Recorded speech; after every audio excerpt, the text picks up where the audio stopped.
artist without a management team, I'm the best person to do the questions here. This is why it was made this choice. I was like, guys, I have things that I really want to know by myself. I'm a curious person, so let's get into it. Welcome. Thank you so much for accepting our invitation. It's our second edition, so having you guys accepting to be in Tirana, it's a very good step for us. I'm very proud of you being here, so thank you for that. I would like for us, if possible, to start with a very small round of presentation, like your company and where are you based, and then I will take it from there with the questions I prepared. Maybe we start from Will? Yeah. Hello. My name is Will. I work for People's Agency in Amsterdam. We are one of the booking agencies in Amsterdam, mostly focused on house music. So my name is Benjamin. I'm the CEO of Yoyaku and Interwave. We have two different companies, physical distribution, record store, labels, and a booking and management agency. I'm Stephanie. I'm head of music at Prime Culture. It's a management agency that takes care of a wide range of artists. I work in particular on the top tier roster, so it's like Michael Bibi and Pasa and another, but also give a lot of consultation across like all tiers of artists. I'm Carolyn. I work in booking productions. I'm the head of the department there for 111 agency from Cologne in Germany. Hi everyone, my name is Milica. I'm coming from Belgrade. I have an agency for artist management called Boomerang, but I also do programs for festivals, like creating the content, but also like rebranding some platforms so they can be better. I also like organize concerts, I do touring, literally everything for the artist, because like in our territory, it's kind of hard to stick with one role all the time, like mostly in that kind of environment, like you need to do literally everything and sometimes even being a psychotherapist to your own artist, yeah. Well, thank you very much for the presentation. I will start with Milica. I mean, we are neighbors in the region, in the Balkan. Your experience is amazing. I was reading a lot about your work, actually. So you worked 11 years with the Eurovision, which we know that in our region at least is something very big. And you also managed a great artist like Stanida in Serbia. I would start with focusing a little bit on our region. What are some limitations that you have faced by working with big artists, for example, like Stanida in our region, to make them more international? We have some language barriers, for example, but what are some structural limitations that probably you found during your work with her? Well, I won't be speaking particularly connecting with her, but there is absolutely like language barrier, like when you want to export that music like outside of your country or like regional speaking perspective. What I had like challenges that artists like who are really big in their own countries, they got to the point of their income, like how much money they earn in their own country.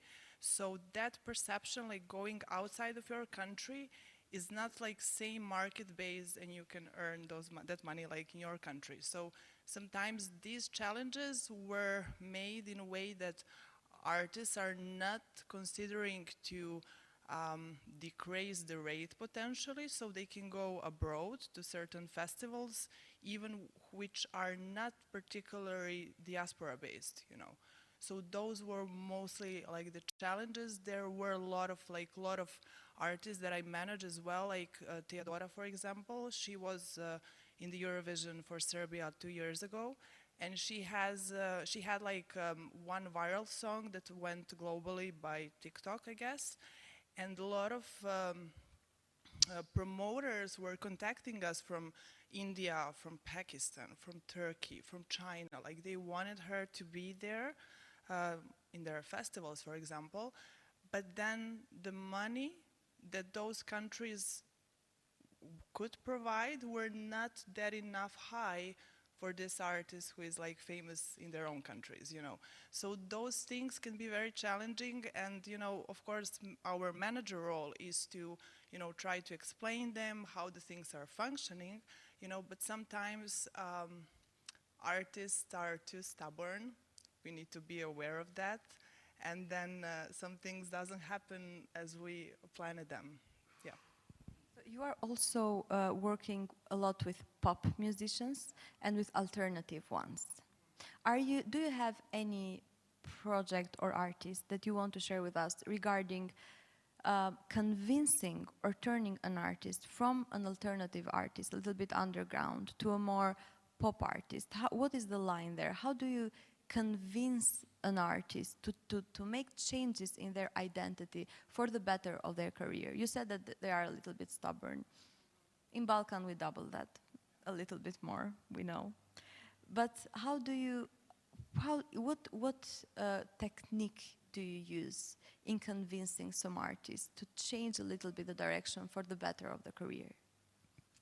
Well, apart from like convincing, we as a managers need to come to the artist and be sure what they really want to do in their career and what is their goal. So in my consultations, when I meet the artist, that's like the first question that I ask them, like, what do you want in your career? And why are you doing actually music, you know? Because all those answers will also define us. Are they ready enough to switch perceptions in their career, you know? For example, do you do music because you want that to be your profession, you know? Do you do that like your career based? Do you do that because you want attention or validation from the outside world, you know? That's also very changing step in how you do and how you manage that career. Or do you do it because you love singing or you love music, you know? So I guess in those situations, like, you need to listen to them if they're like ready and if they're like open to be managed, because that's also very important, you know. When artists are seeking for the managers, you need to know if there is something to be managed there, you know. What is the level of their natural, organic increase of their career, you know. So I guess being something alternative versus being something mainstream, I think it's also the perception to the scene. You know, you can still be making a metal music and be, you know, considering as a mainstream music, you know. So I think that's sort of like how it goes to communicating those things and how you kind of put the artist to be, what is their personality as well, you know, because being artists, of course, that's like one side of your role or your way of communicating your feelings and thoughts, right? But it's also based on the personality, you know. If you are open to change your perception so you can get to your bigger goals, right? It's also the way how you do things. Well, that's very relevant, and sometimes these are the things that the artists not always think about. So I know that it's a tough position to be in sometimes. I will connect to what you said about the artist's personality and how diverse they are. And I would kindly go to Will. You are managing a big roster of artists. They are focused on the house music. How do you differ them from one another? Like how do you choose who to send, where? How do you deal with the roster of artists who are doing the same genre of music? So what we always do when we start working with artists, we have a questionnaire that we send to all the artists, and there are different questions in there. Who do you want to be on stage? Where you want to be in 1 year? Where you want to be in 3 years? But we put the artist in the position as a programmer. So I always ask the artist, so where do you want to be on the lineup, and who would play before you and after you? Ideal situation. And as soon as we get the whole questionnaire, we write a 1 and 3 and a 5 year strategy, and then we see how it works out. And every 3 months we re-evaluate how it's going. Are we still on the same path? Do we have to make changes in that? And that's also when you see what an artist wants to do. And mostly, like we have artists like Marcelo, he had one big hit, but that hit was not really his kind of music. But he got booked for that song in particular. So what we did in that period, we found out on which lineups he wanted to be, and then we make sure his releases are lined up to make that happen. Is there a difference between an artist who gets booked constantly and an artist who gets booked like once in a while? Do you think like in the level of individual work that an artist does together with a collaboration with the manager, what is something that differs these two types of artists? That depends on the artist. Some artists want to tour like 10 or 15 times every month, but I also have artists that just want to play 4 times a month, want to stay in the region, and it's just about the need of the artist. It's not always it's called people's agency because we're here for the people, so we don't push the artists to just play and play and play, but we see what the needs are for the artists, and that's what we try to cater. So also we try, for some artists we do management, from some artists we do music management, some artists have external management. We just try to incorporate that in our business. Well, you seem like you have like a healthy environment at People's Agency.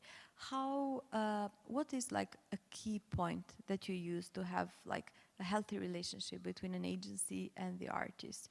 Because I know that everyone like is different with all the requests. How do you maintain like a healthy relationship between that?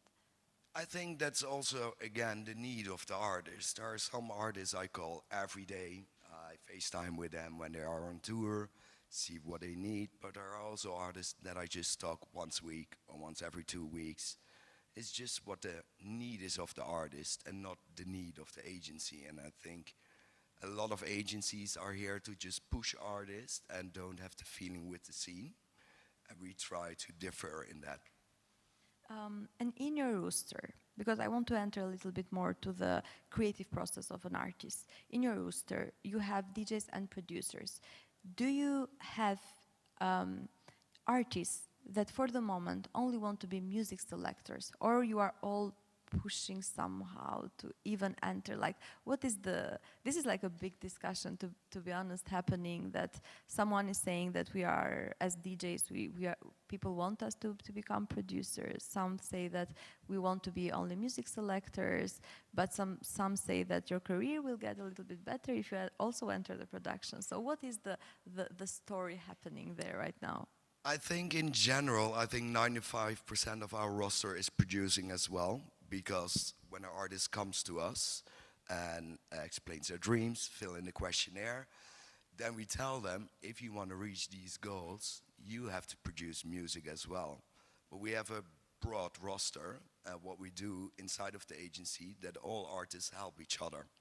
So if we have a new artist, an emerging artist that's just playing in Amsterdam but has big dreams, then we just put him or her in the studio with one of our biggest producers. Like we have Dennis Quinn. It's ridiculous. He makes like 3-4 tracks a day. And he loves to teach other artists as well.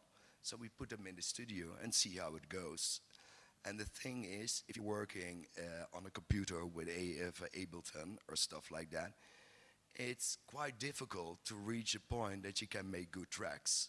So what we always do is we just put on a drum computer and a synthesizer, and we just let them play. And then they also find the joy in producing and making music. Just give the tools, make it hands-on. So this is, I believe like this is also like part of creating the healthy environment, even in the creative part of the process.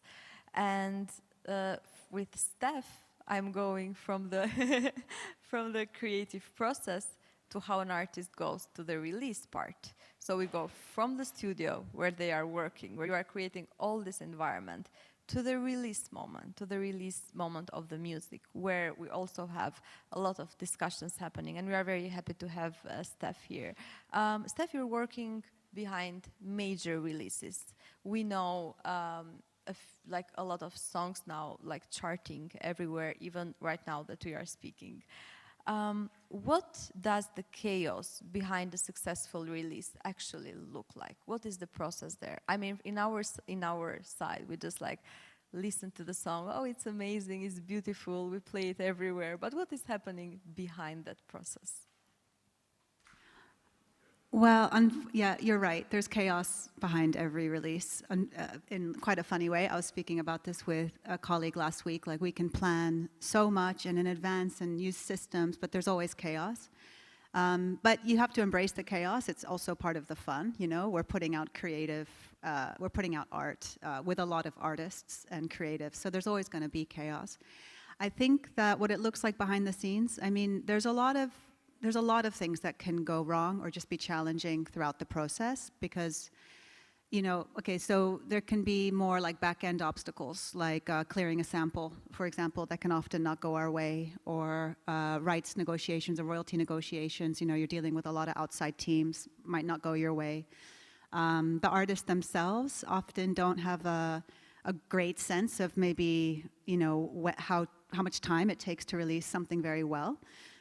So we're often put under pressure to put out things fast. I mean, speed actually generally is part of the chaos. I would say everywhere in the industry. Like, this is an incredibly fast-moving industry, so speed as an element will also, yeah, just make things difficult.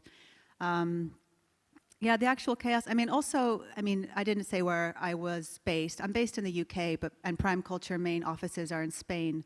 But man, we're a team of like 25, 30 people all over the world, from Miami to Spain to London to, yeah, I think someone's in Denmark right now, you know, everywhere. So that's also part of the chaos, and that's just like our management agency. We're working with distributors and labels in LA, so just actually organizing all these teams in different time zones can also, of course, like just be challenging by themselves. Yeah, I mean, there's a lot of things that can go wrong. Actually, just the other week, talk about chaos, I think it was a couple months ago, I was putting out a track and it came together very, very quickly. It was one of those things which is like, we have to put it out in 2 weeks. So the artwork wasn't ready. So, you know, we used a photograph from a photo shoot that also came together very quickly, like right before. And the photographer was just being a bit of a diva and just like not signing the rights for it to go out. Just not, no matter, you know, what I did, just couldn't get the rights.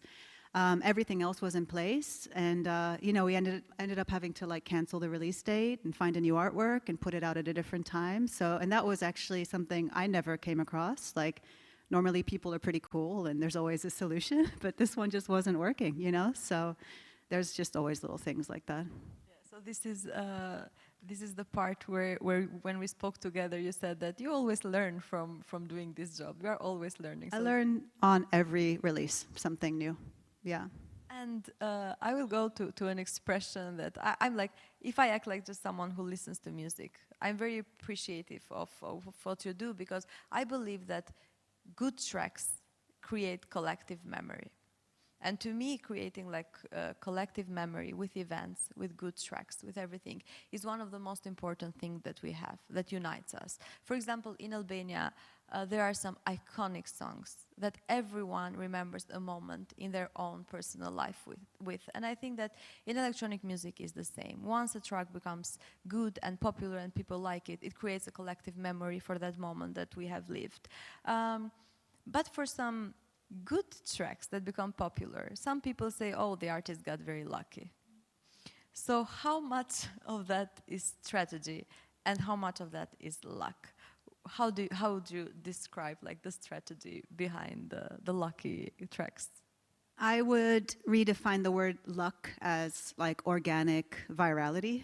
I think that's what everybody wants, and is almost impossible to manufacture. It does happen where something just gets picked up and kind of just gets out of your own control, and it's amazing. And I think, but it's almost impossible to make happen. So, you know, of course, it's going to be a mixture of strategy and luck. It's about, I mean, in terms of how to, you know, the DJs have to play it out, and we have to see how things are performing online. Are they being picked up? Is there traction? Is there momentum? What's the feedback like? And then the strategy comes into play, you know, in being, you know, quick and intentional on then understanding where to invest. resources teams, marketing, UGC, you know, where do we put that? And that's in response to how things are being picked up by the audience, you know. So at the same time, I think you can have all the strategy, you can have all the money and all the teams, and you really can't make a hit. Like, it needs to also be in participation with the audiences, like online and, of course, like in the real world. So it's a mixture of the two. But it's never either. I mean, if I could create luck, I'd be like a billionaire, you know? so. Yeah, I mean, if we start believing a little bit in that, we would be like, oh, everyone is just getting lucky, and all of your work would be like depending on luck. Yeah, so what are, for example, some key elements that make the first or the second release of an artist turn like into more of a career and a movement? What is something that you have spotted in some artists that differ them and their releases in the market? I think that artists, if they want to be intentional about their releases, they need to think bigger, big picture and like longer term. I'm always managing expectations with artists that, you know, things take longer to build, especially with music, than I think that they would like. The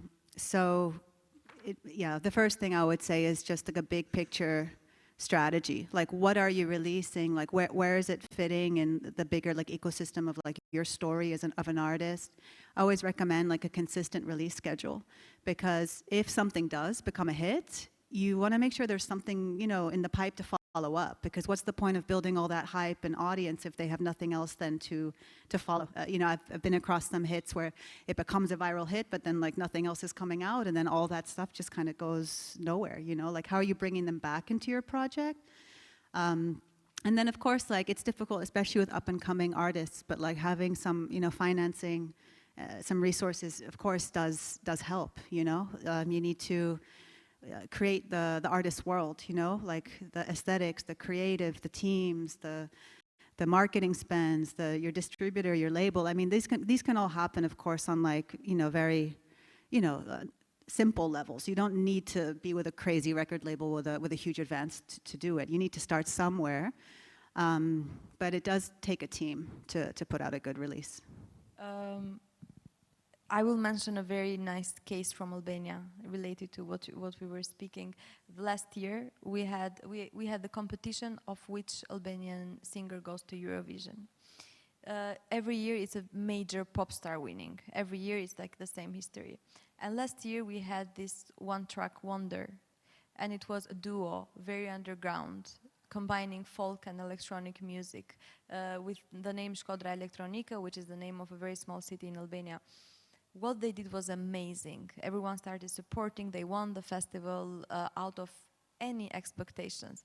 But what happened afterwards, what you were mentioning. So they had the first hit, and then it took a little for them to create some more music. And then the hype was a little bit gone, and then it was back again. So we had, regarding to what we were saying, we have a very fresh case in Albania of that happening. So it's the same with, like, if you put out an album, you know, as you're creating the release plan for an album, you should be working on the remixes that are following, you know, because putting out an album is amazing, but then how are you going to be drawing attention back to that body of work? So that's what I mean in terms of long-term strategy, and also in terms of like singles. Like, unfortunately, albums aren't the best thing for the algorithm, even though there's a place in the artist's career very much for them. But you know, the algorithms are better with singles, right? They pick up a single, and then that's what's being pitched, and then that's what's being pushed to different playlists. So, you know, there's no rules, but another release strategy is just like having something kind of out every couple months,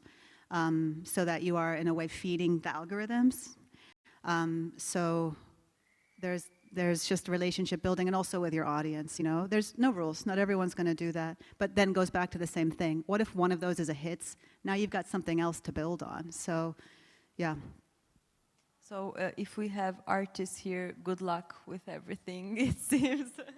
It seems very tough, guys. Speaking about difficulties, you know, I will speak with you now. So we have the hit, we have the production, we got it there. The artist is also a DJ, and now it's the touring part.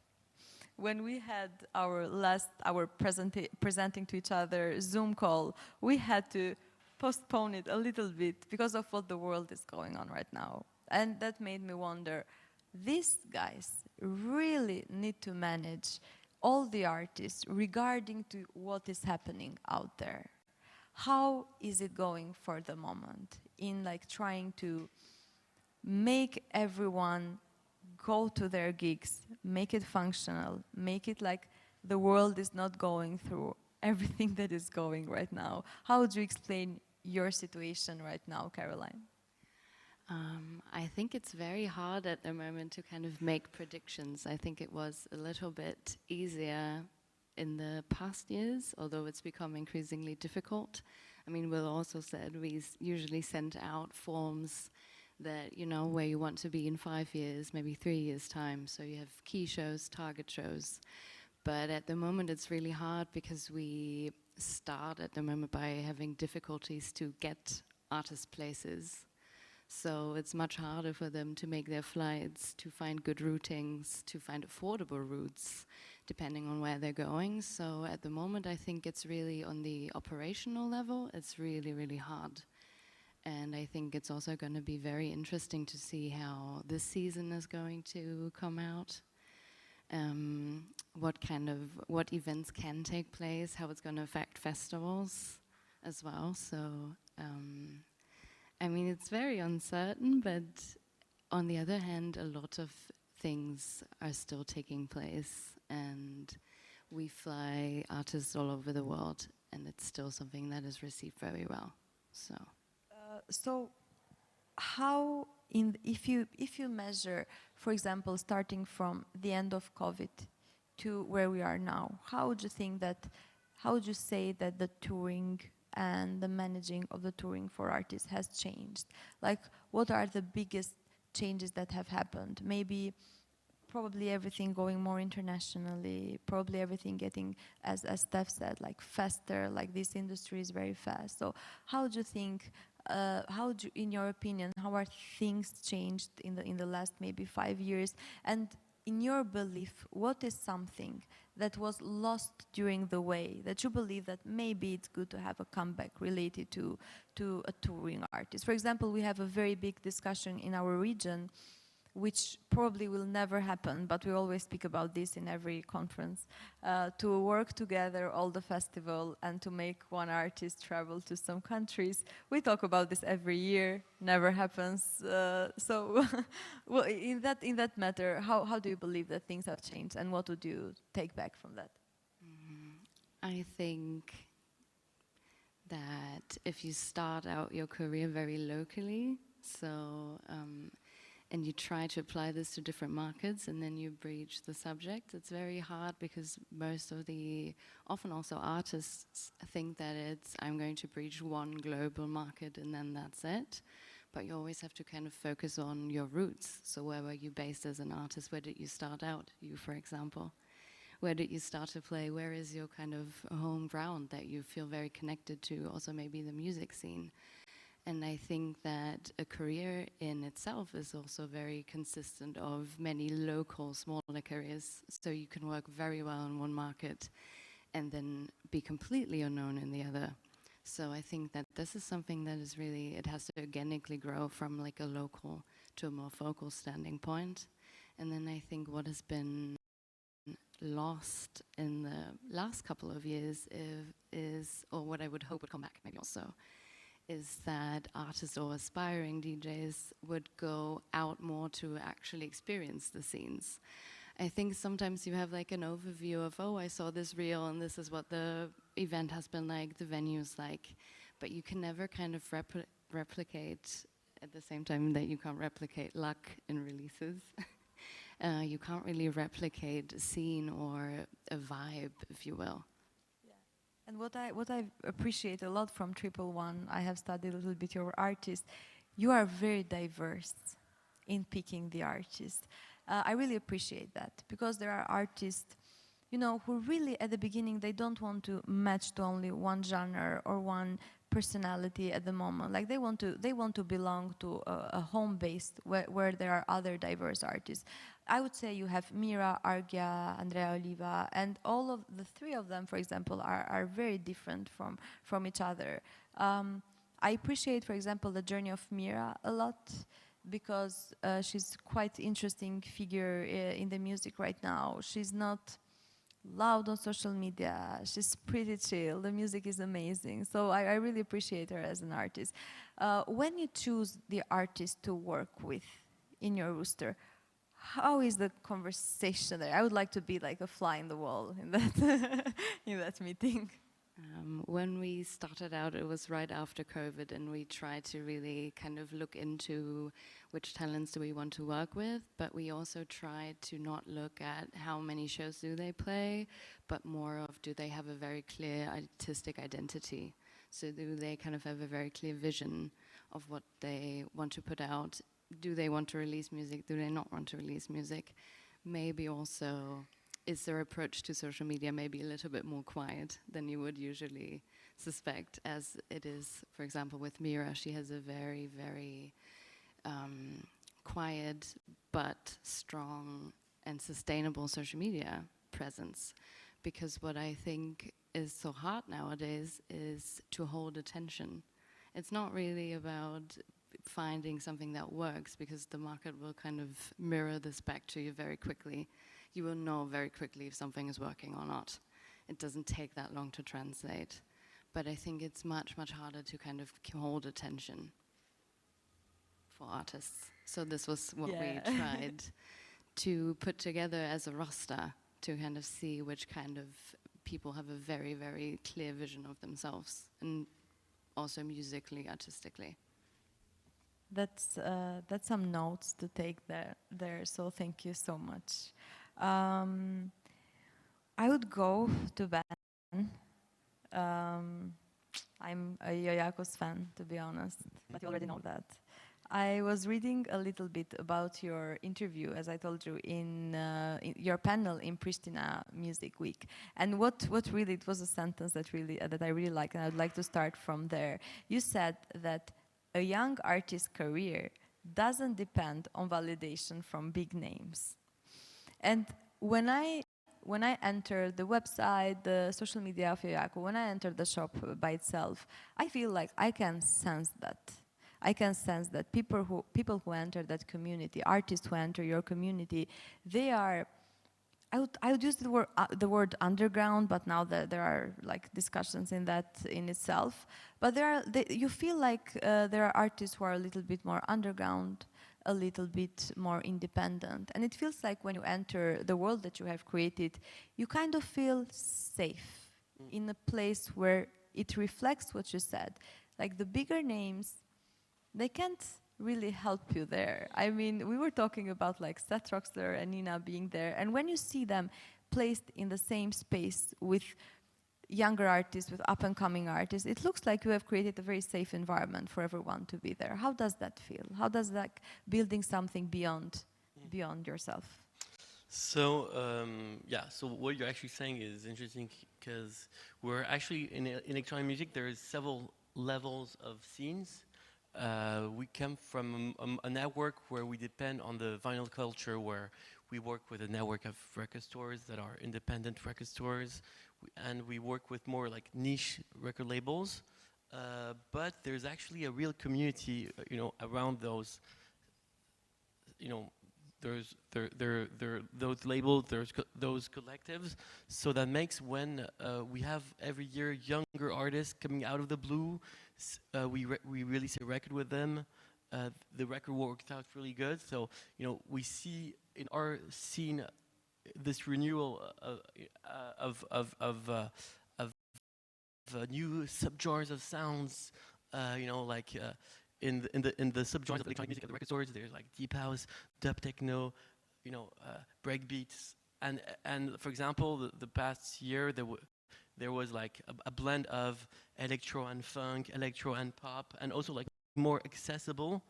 And I would say like we have this interaction with a bigger audience, of a bigger artist with bigger audience, and also playing the game when they come to the shop, like we have in-store sessions, they would only play records because we're in a record store. So like as you said, Nina Kravitz and Seth Troxler, they came to the shop. They played the game, and generally in our scene, there's a difference between the upper scene and the underground scene because there would be kind of a distance of some codes.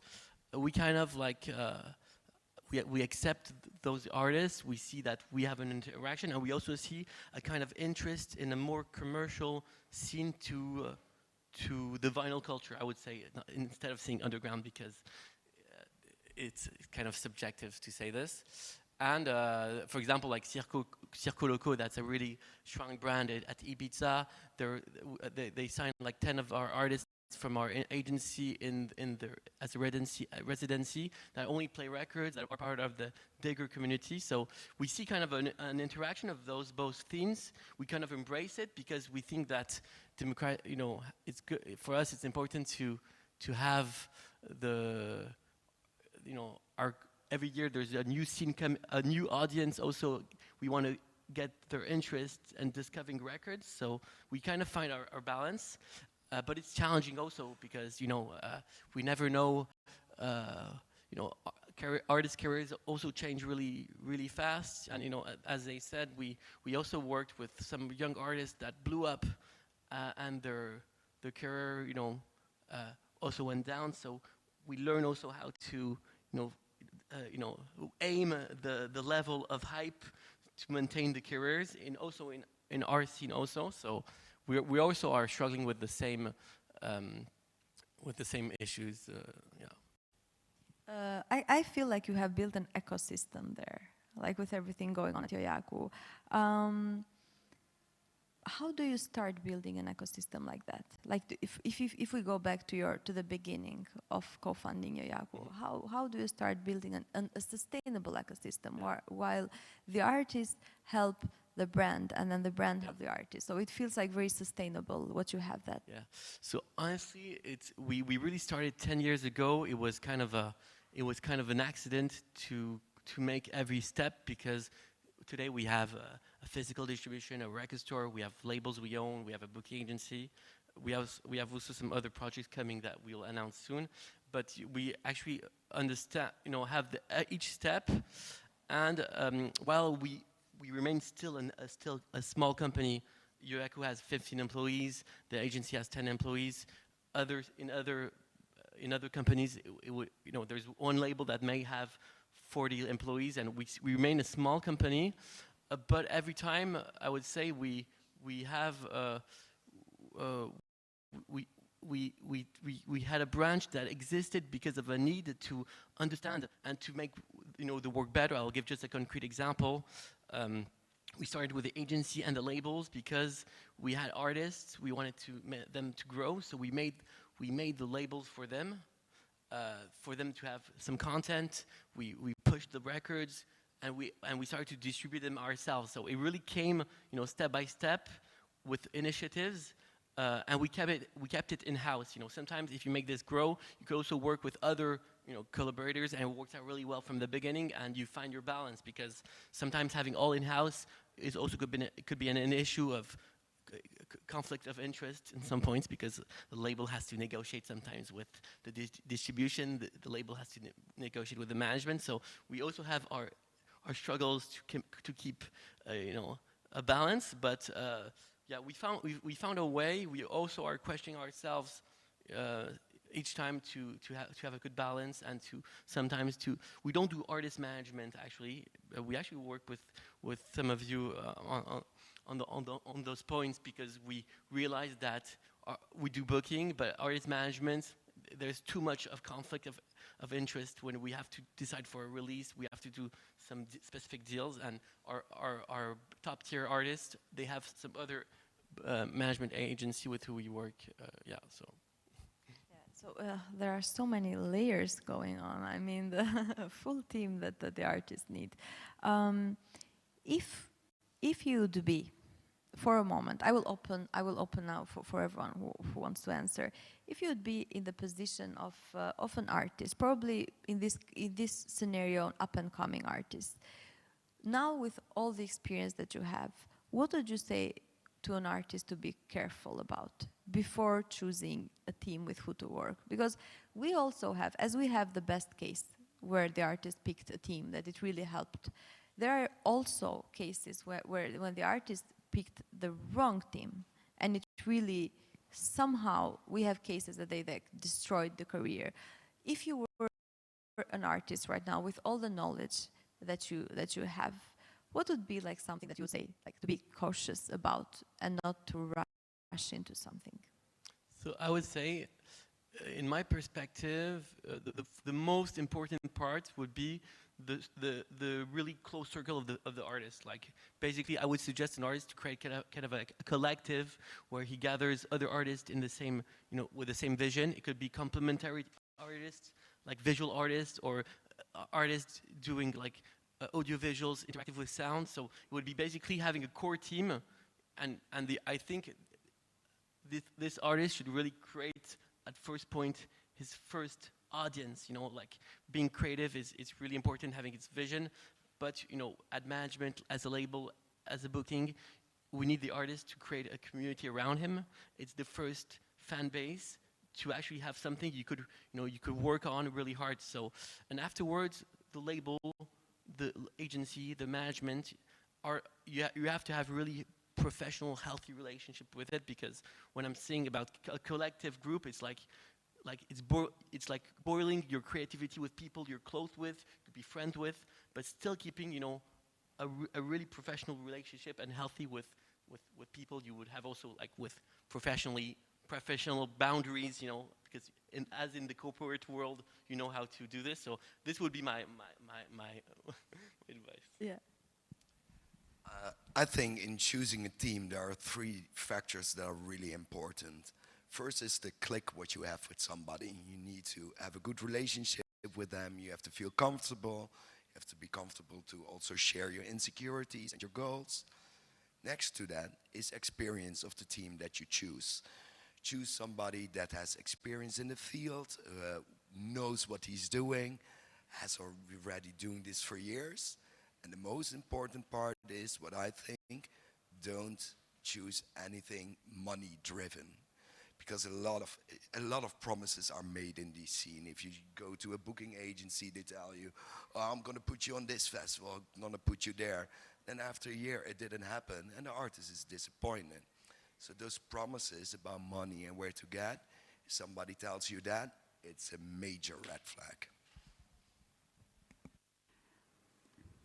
So when you said be careful, right? Like, what would I warn an up-and-coming artist against? I would say don't be dazzled by maybe a team or an agency or a company with a big brand or a big name. I've seen this happen often. An artist gets an opportunity with, like, let's say a big label or a big publisher or a big PR team, and then it's going to cost this much money, and look, this PR team takes care of these guys, and they publish this one, and they get excited. It's like, wow, okay, they're going to get me there too. It's often the people that matter the most are the people that are actually believing in your project and actually going to work and hustle your project. And I would rather them work with like an independent PR who really cares and knows how to sell it than with a very, very cool big PR. I've seen this happen often, same with your publisher, same even with a management agency. Don't get too dazzled by a big brand and focus on people that actually will work on your project. They also, adding to that, have a saying in German that roughly translates to too many cooks spoil the meal. So I think that applies to this as well. And I think that careers have to kind of scale. If they scale become more complex, then I think that the team has to scale with that. But if you start out, I think it's much, much better if you start out with a tight-knit team and then you go as soon as it gets more complex. And for you, yeah? if I remember the question. What is something, even like if you get back to the region a little bit, what is something that you would say to an up-and-coming artist to be like more cautious about? Well, I would go from the point where they need to learn. I mean, I agree with everything you guys said, of course, but I would go from the point where you, and as an artist, you need to create that working environment, having a manager or not having a manager. As long as you create the perspective that you need to be the best promoter of your music, actually. You need to be, you are the creator, you know. So having a manager or not having a manager won't change a thing if you don't have that driving action into yourself, you know. That's the core, you know. Everything starts from there. So I guess, of course, like when you come to like looking for a manager, you need to, of course, be able to tell, you know, what you want. I don't want to repeat myself from the beginning, of course, but there has to be something there to be managed, you know. So you need to create, of course, you're creating the music, but what is there else that the manager who's supposed to come gonna manage, you know? You know, will they manage you, your emotional feelings, or, you know, those things, or there is a product that is going to be managed? I think those things are like, from my practical side, I met and I work with more than 50 artists, or even more. So those are like the core things that we need to be concentrating more. It's like psychology, literally, at the beginning. Unfortunately, this is my last question, so it's still like whoever wants to start on this. For an artist, up and coming or already well known, do you believe that it is important to get more education on how the things behind just being an artist work? I feel like there is a lack of education on the artist, on how things actually work. Do you believe that there is a need there, that for the artist to be like a little more educated in like the numbers, the strategies?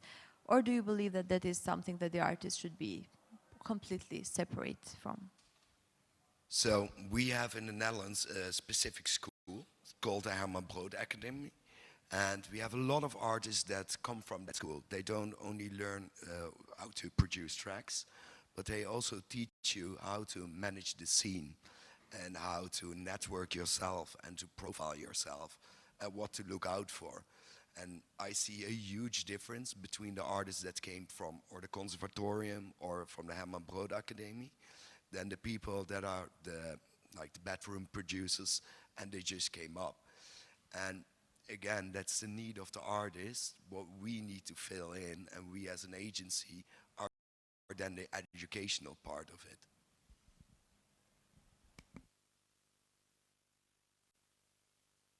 I actually actually agree, but I would say that it really depends on each, you know, each way of every artist is built, because you know we have an artist who's made a dentist school and who finished and who's also educated in her own way. So you know, I would say, like, of course you have to be educated. Sometimes you have to be curious and taking the information yourself to make your own cocktail, because you know there's no secret sauce. I don't think there's a specific school you can make where you understand each point. We have some artists that are really good in publishing. When they have tours, they would use their publisher to say that they play their own tracks, and they would collect, you know, royalties on this. So everybody has its own setup, their own knowledge. But of course, you know, you definitely have to be educated, but the question is how, and is it something you could generalize to everybody with a school? I don't really know, to be honest. Everybody has his own, you know, cocktail, I would say.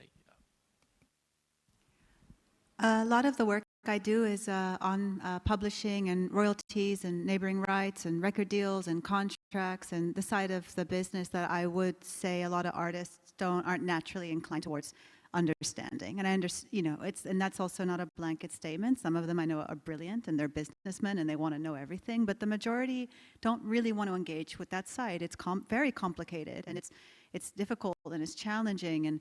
But I would argue that if an artist really wants to see themselves as a business, this is an integral thing to educate yourself on. It's an important revenue stream. Understanding what it means to own your masters and how royalties work is incredibly important. You can hire managers and lawyers, but the only person that can really protect and take care of your business is yourself. And so I would recommend, and I would love for artists to read their record deals all the way through, like understand what you're going to sign. You can ask people to summarize it, but read it. Google neighboring rights. I know it's complicated, but like try to understand what's going on. I've seen a lot of artists like work years and years and years and put out and not even have a publisher, And I'm like, wow, you're just like not collecting money on things that are out, And I think that side of the business I would promote more education on. I think it's also very hard because if we do our job very well, then it's kind of not visible how much work actually goes into it.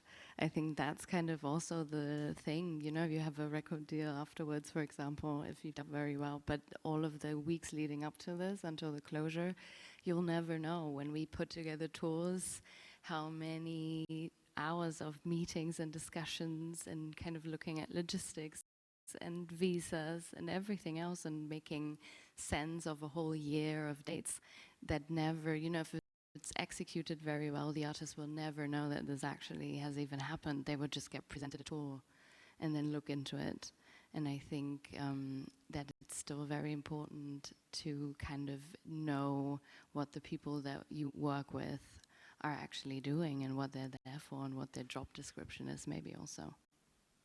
Well, I believe like in a human level, that makes you appreciate who you're working with a little bit more. Of course, I agree with everything you guys said again. But yeah, I think education is quite important. I'm not sure if like that education is provided by schools and universities mostly, because I also studied like audiovisual production, but like comparing to the live business that is happening, it's like completely different. So I guess being open to get the knowledge from some people from the industry, not necessarily they don't have to be your personal managers, but like exploring what different perspectives of the role we do really means. From what I noticed for like some artists in Serbia that I work with or that I just like hang out with, most of them share the same perspective with the other artists, which means that you're creating only one bubble of perception.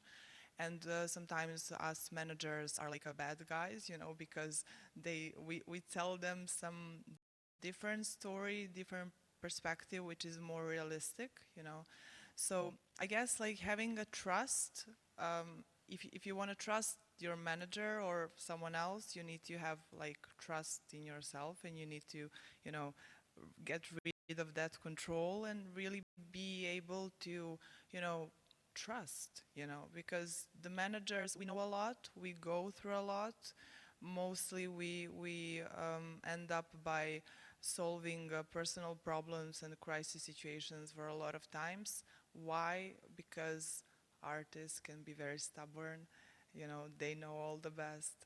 So yeah, I think education, and I mean, we are also like, we who work in the industry, we are also educators, so that is also our role. I know it can be exhausting sometimes and draining, but I guess we are here to make some things go better, yeah.